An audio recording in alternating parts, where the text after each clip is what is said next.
Dulu kerja tuh simple, lu masuk kantor, punya atasan satu, kerjaannya itu-itu aja, terus naik gaji per tahun, dapat jatah cuti, pensiun, lalu tamat. Tapi sekarang, wah, sistem kerja zaman sekarang udah kayak juggling sirkus campur teknologi masa depan. Satu orang bisa punya 2, 3, bahkan 5 kerjaan sekaligus. Ada yang freelance, ngerjain 2 proyek barengan, ada yang ngurus konten sambil jadi admin online shop, dan semua itu dikerjain dari rumah. Welcome to the jungle. Maksudnya welcome to era gig ekonomi. Gig ekonomi itu ibarat pasar malam kerjaan. Warna-warni, rame, banyak pilihan, tapi juga bikin pusing kepala gitu. Di satu sisi, lu bisa dapat penghasilan lebih gede dari gaji kantoran, tapi di sisi lain, ya bisa juga bulan ini dapat 10 juta, bulan depan cuma 1,5 juta. No fix income, no fix schedule, bahkan kadang no fix harapan gitu. Buat sebagian orang, ini peluang emas, tapi buat yang nggak siap, ini bisa jadi tekanan batin, apalagi kalau job sepi dan invoice belum dibayar juga.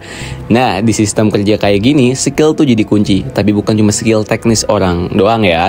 Dunia kerja sekarang lebih nyari orang yang sat-sat, biar langsung kerja tanpa banyak briefing, bisa belajar cepat dan adaptif kayak bunglon. Udah bukan soal gelar atau jabatan, tetap, tapi lu bisa ngasih dampak apa pas masuk, bukan lu kerja di mana, tapi lu bisa apa gitu. Ngerti kan? Karyawan zaman sekarang harus mikir ulang soal definisi karir. Kalau lo cuma ngerjain job desk doang, itu gampang banget diganti. Dan bukan sama manusia tapi sama AI.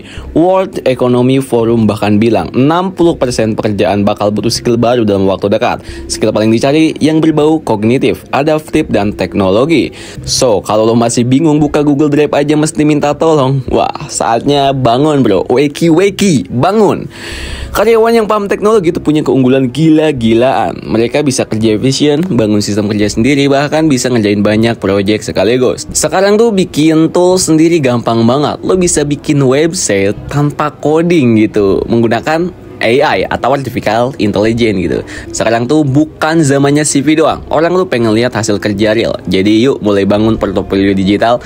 Misalnya nama lu Evan, lu bisa bikin tuh evanxyz.com yang isinya semua hasil kerjaan lu. Dari situ orang bisa lihat tuh bisa apa gitu, lu bisa ngapain aja, pernah kerja sama siapa, dan seberapa serius lu di bidang itu gitu. Biar nggak cuma ngarep semoga HRD lihat link ID gua gitu, tapi lo yang approach klien dengan value yang jelas gitu. Dan ingat, sekarang tools tuh udah banyak banget dan bisa dipakai di semua orang. Bukan cuma anak IT doang yang ngerti sistem. Semua bidang wajib melek digital, bahkan akuntan, HR, sampai penulis pun harus bisa ngulik tools, ngerti otomatis, dan tahu cara kerja efisien. Tools kayak AI itu bukan cuma buat bikin website, tapi juga bisa bikin buat atur CRM, akuntansi, inventory, sampai project management. All in one dashboard pokoknya. Simple, rapi, dan hemat waktu. Itu banyak banget ya di internet gitu tentang AI, Artificial Intelligence, yang manfaat banget buat kalian kayaknya. Sementara itu, dari sisi perusahaan, mereka juga mulai berubah. Ngerekrut full timer tuh berat bro, harus mikir gaji tetap, tunjangan, BPJS, pelatihan, bahkan cuti. Padahal kebutuhan proyek itu fluktuatif anjir, kadang rame, kadang sepi kayak mall hari ini, Senin pagi gitu. Makanya perusahaan sekarang lebih suka hire freelancer. Datang, kerjain, beres, selesai. No drama, no beban gitu. Upwork bahkan nyebut 75% perusahaan global bakal makin sering pakai freelancer, dan bukan sembarang freelancer, tapi yang skillnya jago, kerjanya cepat, dan harganya ya bersaing gitu. Jadi bukan cuma harus jago, tapi juga tahu cara branding biar bisa pasang harga sesuai. Kalau lu jago tapi nggak kelihatan, ya klien nggak bakal datang. Perusahaan juga udah nggak mikir soal lokasi, mereka bisa cari talent dari mana aja. Lu tinggal di Bandung, kerja buat perusahaan di Swiss, bisa banget. Kerja remote udah jadi hal yang lumrah, tapi efek sampingnya persaingan jadi global juga. Saingan lu bukan cuma anak kampus sebelah, tapi juga freelancer dari India, Filipina, sampai Nigeria.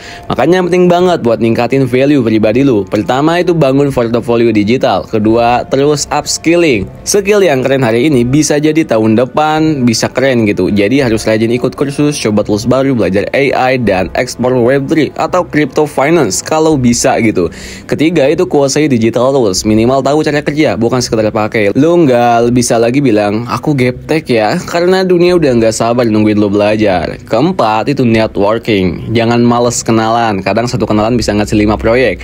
Gabung komunitas, ikutan event, atau diskusi di forum-forum networking tuh bukan basa-basi tapi investasi jangka panjang bro. Investasi leher ke atas lah kesebutnya ya. Terakhir itu bikin sistem kerja yang rapi dan efisien. Jangan semua kerjaan disimpan di kepala. Pakai tools buat atur klien, deadline, stok, laporan. Jangan andain Google Sheet terus. Zaman sekarang sistem yang baik itu bikin kerjaan lu scalable. Lu bisa kerja cepat, minim error, dan siap grow kapan aja. Ya, kesimpulannya, dunia kerja sekarang bukan soal kerja di mana, tapi soal lu bisa kasih nilai apa. Bukan soal punya satu kerjaan seumur hidup, tapi soal bisa terus fleksibel dan relevan. Di era digital, gig ekonomi ini yang bertahan bukan yang paling kuat, tapi yang paling adaptif. Jadi, bangun portfolio lu, belajar tulisnya, dan siapkan diri buat masa depan yang lebih cepat, lebih digital, dan lebih gig dari sebelumnya. So, selamat datang di era baru, dan semoga lu bukan cuma bertahan, tapi juga jadi bintang di dalamnya. Welcome to the jungle.